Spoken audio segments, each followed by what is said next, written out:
Good morning, PT on Ice crew, Institute of Clinical Excellence. My name is Dustin Jones. I am one of two faculty members for the Older Adult Division. Me and Christina Previtt, we're teaching Modern Management of the Older Adult. We wrapped up week 5 last night of the first cohort. Had an awesome discussion. It's crazy. We're over halfway through the first cohort. The second cohort starts March 26th. So be sure to go to ptonice.com to hear more about that, and we would love for you to join us. But today's episode is about how we want to think about our role in caring for our patients. Don't be the hero. We want to be the guide. And this kind of thought comes from the branding or marketing world. So Donald Miller, who is an author but also a marketer, has a podcast and website called StoryBrand.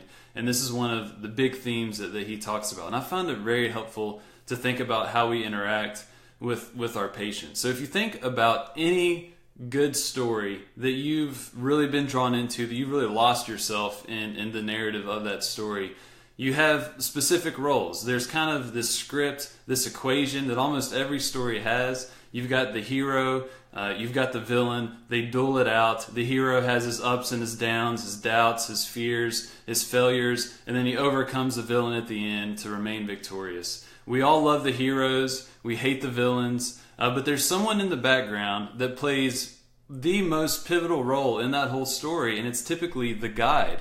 The one that's not in the spotlight, the one that is basically there for the hero to help him realize that the hero has what it takes to overcome the villain and achieve what they want to achieve. Take Star Wars, for example. Luke Skywalker would not be the man that he is without someone like Yoda, who taught him how to really, leverage his power and to use his power. Yoda is the guide. Without Yoda, there is no Luke Skywalker as we know him today. And I think that we need to really learn from the people like Yoda and the guides and the stories that we really love, and how we can interact with some of our patients.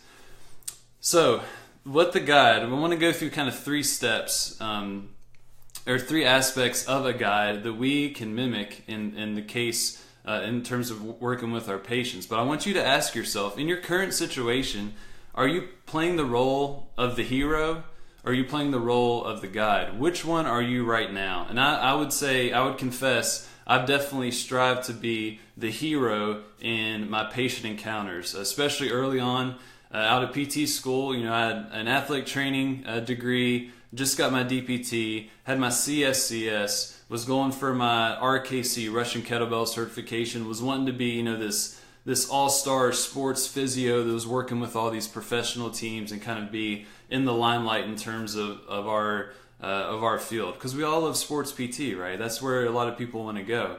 But then you start to realize that's not maybe as fulfilling as what you thought. And then you realize, wait a second, I'm in a service industry. It's not about me, it's about the people that I'm serving. That's what we do. We serve people. And then you learn that, well, maybe I want to make it about them and not myself. And that has definitely been true in my story, and I'm sure lots of you all have experienced that as well. So if we want to be more of a guide, less of the hero in the limelight, what do we do? So there's 3 particular things that I do want to mention to y'all. So the first thing, guides don't do the work for the hero. That's a big thing. The guides don't do the work for the hero. The guide is the king of building self-efficacy in the hero. The guide does not toil through all the labor, does not actually do all the work for that hero. They show the hero how they can do it themselves. So what does this look like for a physical therapist? Well, it may mean like that you're not doing a lot of passive treatments. You may be very selective in how you utilize passive treatments with your patients. You may be doing a lot of exercise, a lot of progressive exercise. You may be doing a lot of coaching with the patient, just to show them they have it within themselves to get to where they want to go. So you are not doing a lot of work for them, but you're showing them how they can do the work for themselves and really building their self-efficacy so they can reach the goals. You're just one small part of that journey that they are on, and you're not necessarily doing the work for them. The second thing is guides, they help see the heroes what lies ahead in their journey. They're giving them a good picture of what is ahead, what to expect in their journey, whatever that journey may be. So for us as rehab professionals, I feel like a very pertinent example is with total joint surgery. So I'm in home health. Get a lot of people, they have a total knee, a total hip, they're in the hospital, for a day or two. They may not even be in the hospital, but a lot of them will get home health PT for a little bit before they go to outpatient PT. A lot of these patients, they receive, education. They get, the discharge folder about that thick. They even take a course before the surgery. But a lot of times that doesn't necessarily stick. And they get home and see people like me, and they have no clue what just happened to them, what to expect, what to do down the road. And from my perspective, it's easy to think, well, what in the world have they been doing? Was no one talking to them about this stuff before? But they have, but it didn't necessarily stick. So it is my role in that position that I need to lay out what is ahead on their journey. What should they expect? What is a particular timeline that they are going to be on in terms of recovering and reaching the goals that they want to achieve. We can also let them know that there may be some bumps in the road. We may be starting to do progressive resistance exercise, and you may get sore the next day. We need to give them these clear expectations of what to expect, so they can know what lies ahead, so they can prepare and meet the demands of that journey. So that is something very important that I feel like we often we don't take the time to really acknowledge, and our patients really value it, that we have the ability to clear a lot of confusion that they have, especially with just kind of the whole complex medical system, that we can serve them well. So guides, they don't do the work for the hero. They give the hero a picture of what lies ahead, and then last, and I think for me this is the most important, is guides, they help the heroes reflect on where they've been. This is something that I really emphasize with a lot of my patients, is that they come to us, they're either in pain, or they're not functioning to the capacity that they wish they could. They're in a tough spot. A lot of them are struggling with a lot of different issues. They don't come to us in a great place typically, and then we evaluate them. We kind of take them through this rehab process. Well, we have the opportunity to really show them how far they've come, because a lot of times it can be difficult for them to realize any progress that they have made. And the best opportunity for this is when we all do our reassessments.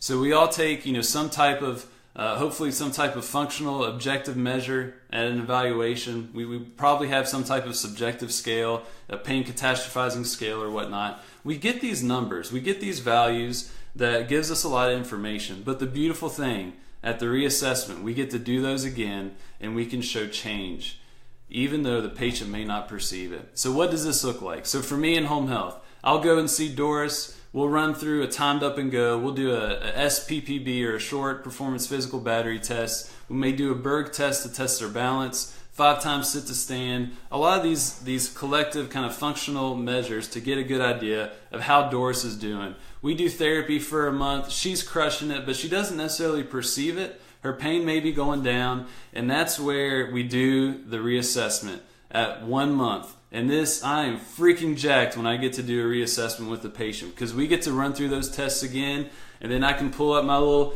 piece of paper, my tablet, and say, Doris, you got 19 seconds on the timed up and go when we started. And we've been doing a lot of work on your walking, on your strength over the past month, and today you did 13 seconds. Doris, that's crazy. 13 seconds. That's such a big improvement. Can you imagine, what that has done for you in terms of your quality of life? Then we'll go to the next one and be able to show the improvement on the SPPB, on the Berg, on the 5 times sit to stand, all these different functional measures. And we can show Doris or your patient where they have come from. They can reflect back and realize that, oh wait, I am getting out of the chair a lot better. I'm not using my arms to push off of the toilet. I am walking outside to go get my mail when before I was scared to death to do that. We need to put them in a position to reflect on how far they have come. That's going to help with their buy-in to what we're doing. It's very fulfilling from the therapist standpoint. But I feel like we really serve them well, and we can be solid guides along their journey if we can help them reflect on where they've been. So the guides, they don't do the work for the hero. That's a big thing. We want to build self-efficacy. We want to be very selective with any passive treatments that we do. We want to be progressive with our exercise, and we can show the patient that they can do a lot of the work on their own to get them to where they want to be. We want them to give an idea of what lies ahead in their journey. We want to give them clear expectations, timelines, and be aware of particular bumps in the road that they're going to face. And lastly, we want to help them reflect on where they've come from. We want to show them how far they've come in terms of the functional measures or how they're feeling, different activities that they are doing. And if we really practice those three things on a day-to-day basis with our patients, we're going to be in a good spot to be the guides in their journey, in their story, so they can be the hero and they can achieve the goals that they want to achieve. So that's all I have for today. I appreciate y'all for tuning in. Ryan, Jordan, it's good to see y'all watching. CSM's next week. It's coming up quick. Next week we're going to have a pretty awesome Wednesday episode with the infamous Mike Eisenhart. We're going to try and get together and do the Wednesday morning session. But yeah, lots of ICE folk are going to be at CSM next week, and the APHPT crew is going to be in full force. I'll put some links in the Facebook comments so you all can see what's going to be going on. And for podcast listeners, be sure to go to the Facebook post so you can see those links as well. So you all have a good day, and I'll talk to you next week.